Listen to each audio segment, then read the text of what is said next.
I want to start thinking about taking the engine out. I've got loads of welding still to do, and some of that's in the engine bay, but I've got it everywhere, and I need to take out all of the suspension, the whole lot. So, but the reason I'm thinking about the engine right now is I don't want to run into issues over being held up because I'm trying to get things unstuck. So I want to get the engine out, and that will then give me loads of time to lubricate and take things off, and if they don't come off, lubricate them and keep going very, very slowly. But in order to take the engine out, I've never done it before, first of all, on any car. That's not true. I've done it on a 850cc Mini where I could just lift the engine out. Okay, and I took it out by itself rather than with the transmission. TR7's not meant to be quite that easy, and I know you can take it out underneath if you take it out with all of the cross member and the suspension and stuff, or you can come out from above with the transmission. And so I'm going to take it out from above with the transmission, but in order to do that I need to get an engine hoist. I could rent one at £70 a week, so get it out £40, £70, put it back in £70, that's a total of 140. I can buy a new one for about 170, so I want to do that. I also need a stand, and that's about another 60 quid, so we're at 230 for that. I want to be able to move the car around as well on its wheels, just around the garage, so I want to get dollies for it. And so I've seen dollies where I think I can get 4 for £75, and because they're on sale at the moment. Okay, so that's another £75. And when I'm doing this, I need somewhere to store it, so I've decided the stag's going to have to go outside. And for the stag to go outside, it needs to be covered. So I need a winter cover for it, which will be another £150. So I'm looking at sort of in the, £500 I've got to spend in order to just get it out. Now, a lot of that's tools, and I have no problem with that. In fact, that's all tools. I even consider the cover a tool. I don't have a problem with that because they're reusable, and if I do this engine, I actually want to take the MG engine out at some point, and I've got the other TR7, and so I've got no problem with any of that. It's just that I want to spread it out, just over a couple of months or 3 months or something. So I'm going to start taking the engine out slowly, and to make it easier for myself. So where you can get out the radiator and the fan and the alternator, the inlet manifold, the catch. If we start taking all of that stuff out, clean them up, making sure they work as we take them out, that should make getting the engine out later that much, just a little bit easier, because I've got less worries about it knocking things. And so that's the approach I'm going to take. And so we're going to start by taking the radiator out, and we'll get it out, and then we'll see what we move on to. But I think we're going to get it out, start cleaning that up, and possibly even painting it up. So getting it prepared before we move on to the next bit.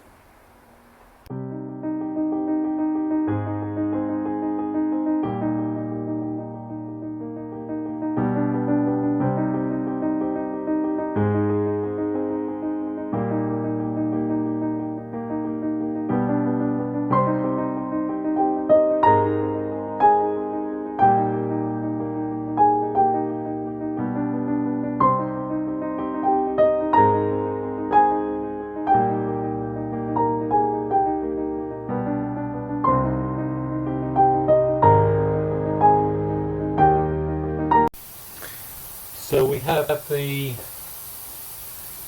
bonnet unhooked.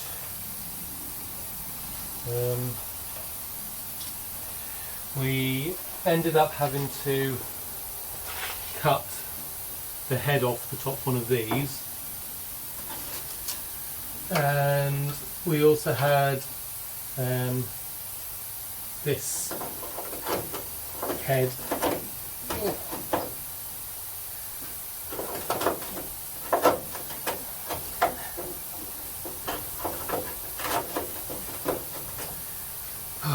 we had one of these brake on us as well, just sheared off. It's that one over there, but I can't get it out to show you. So we've got the bonnet off. We'll take either the fan off next or the take out the radiator.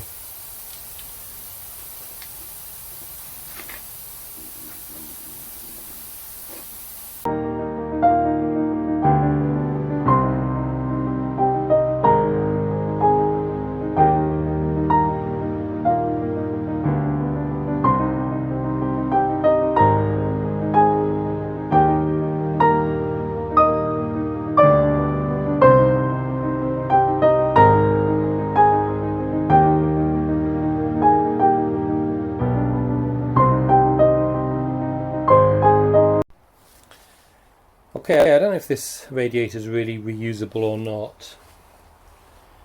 I guess my concern is around here and how many of the fins, or whatever they are, have broken away here. And to be honest, if I do that, you can see them coming off. Nonetheless, what we'll do is we'll give it a clean and a paint on the outside, just to if it is reusable. Tell me if it's not.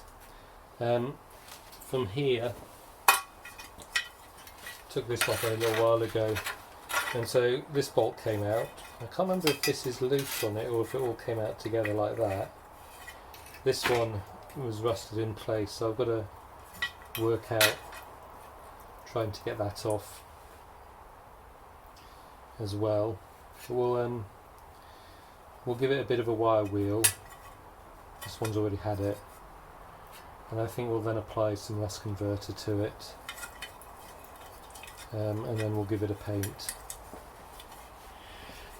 The same with these.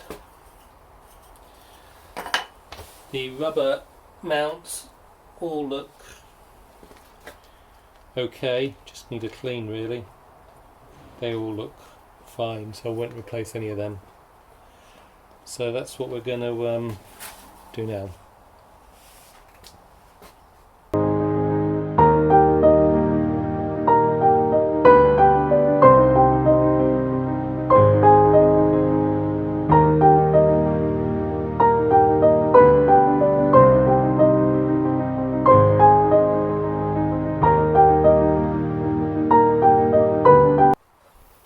So I pulled this off and confirmed this is just a spacer.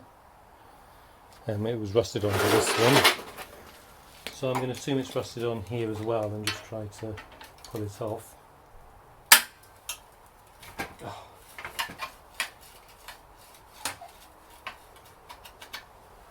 Good. And now we've got to work out how we're going to get that bit of thread out. I'm not sure on yet.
very annoying, but I went and trimmed off too much. You can see it on the other side. Oh well. I think,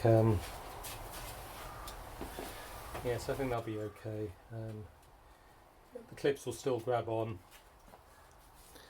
so that should be alright.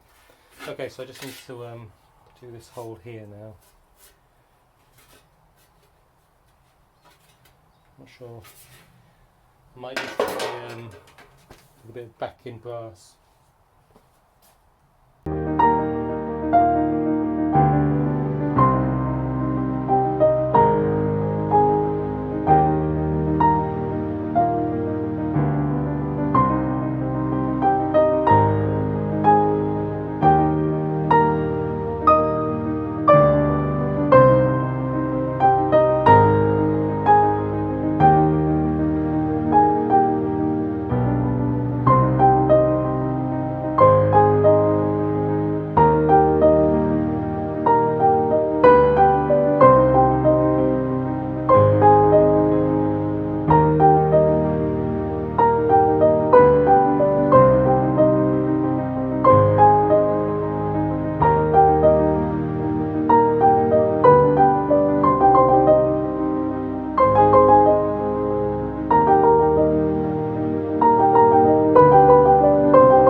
Well, it'd be nice to be able to get it cleaner than that, but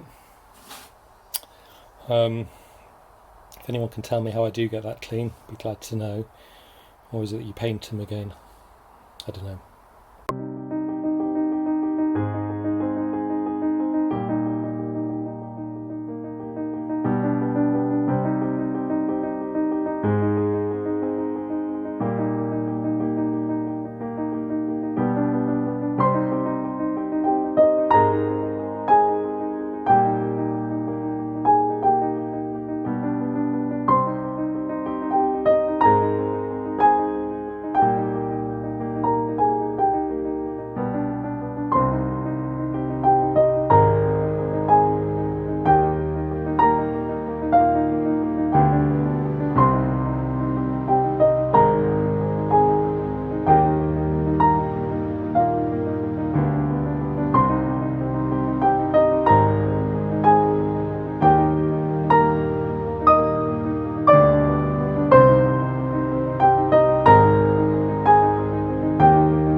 So that's everything painted up. They had a coat of primer, 2 coats of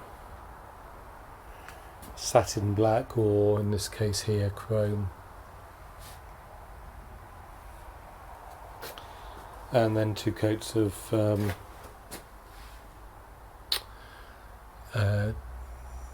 clear coat.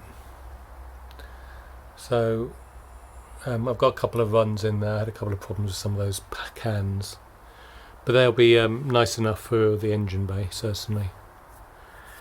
So we'll now put those away, out of the way, but I've got a few bits and pieces for them I still need to do. So for example, the catches, I've got some over here,